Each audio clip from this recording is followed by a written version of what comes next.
Let's take a look at another example in part B.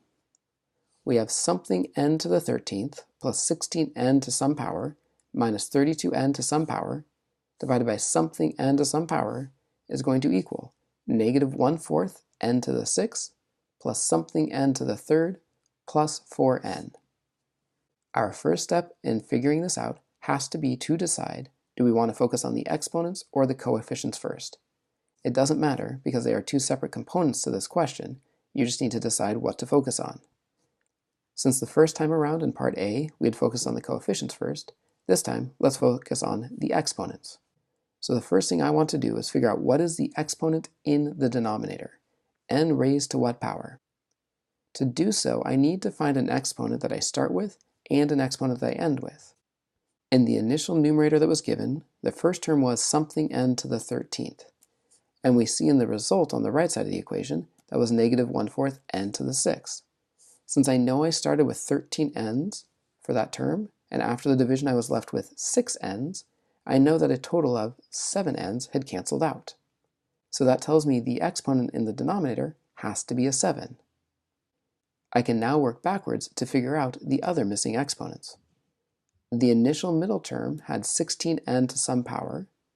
Ignoring the 16, we had n to some power divided by n to the 7th, and we know we finished with n to the 3rd on the right side of the equation. So what power of n would I have divided by n to the 7th to end up with n to the 3rd? Well, if there had originally been an n to the 10th in the numerator, n to the 10th divided by n to the 7th would give us that n to the 3rd in the end. The final term in the numerator had been negative 32n to some power, so we need to figure out that power. But we know when we divided that n to the something by n to the 7th, we are left with n. It's important to recognize that n in the answer is an n to the 1st. So how many n's did I start with? What power of n did I start with? When I divided by n to the 7th, I ended up with n to the 1st. Well, I would have had to have started with 8 n's. N to the 8th divided by n to the 7th would give me a single n as a result. So it seems like the exponents have lined up. Now we need to come back and figure out the coefficients. Again, the starting point for any one of these ones, whether it's the exponents or the coefficients, you do first need to find the coefficient or the exponent in the denominator, and to do that you need to find a coefficient that you know you start with and that you end with. So for the first term, I don't know what the original coefficient was, I don't know what the coefficient of what I divided by was, but I do know the result is negative 1/4. That doesn't give me enough information to figure out what the coefficient of the denominator is. I know in the second term that I started with a coefficient of 16, I don't know what I divided by, and I also don't know what I resulted with. So again, I don't have enough information to figure out that missing coefficient in the denominator.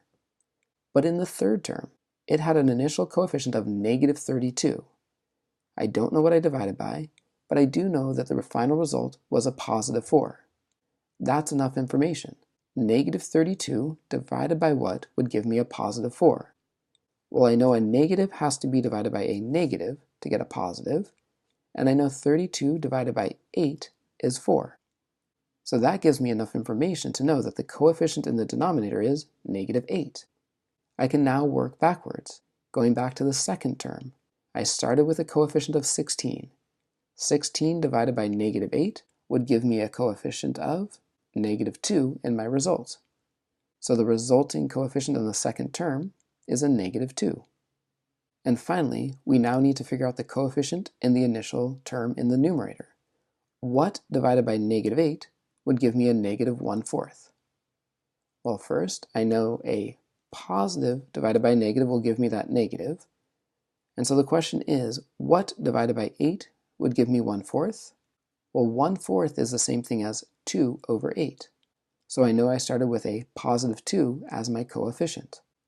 So now we have the answers that we're looking for, but they're spread out through the entire equation. So what we're going to do is rewrite the initial numerator and denominator, carry out that division, and check that it matches our final answer on the right side that we've come up with. So what we think from our work is that we originally started with 2n to the 13th plus 16n to the 10th minus 32n to the 8th, and we divided all of that by negative 8n to the 7th. if we carry that division out step by step, ignoring the original right side of the equation, 2n to the 13th divided by negative 8n to the 7th. 2 divided by negative 8 is negative 1/4. N to the 13th divided by n to the 7th is n to the 6th. In the middle term, 16n to the 10th divided by negative 8n to the 7th. 16 divided by negative 8 is negative 2. N to the 10th divided by n to the 7th is n to the 3rd. And finally, negative 32n to the 8th divided by negative 8n to the 7th. Negative 32 divided by negative 8 is a positive 4. N to the 8th divided by n to the 7th is a single n. We can now compare our right side of the equation we just came up with the original right side of the original problem we were given, and it matches. Negative 1/4 n to the 6th. We figured that had to be a negative 2, n to the 3rd, plus 4n. So again, by carrying out the division, we have both rewritten the entire equation as we needed to, and checked our work.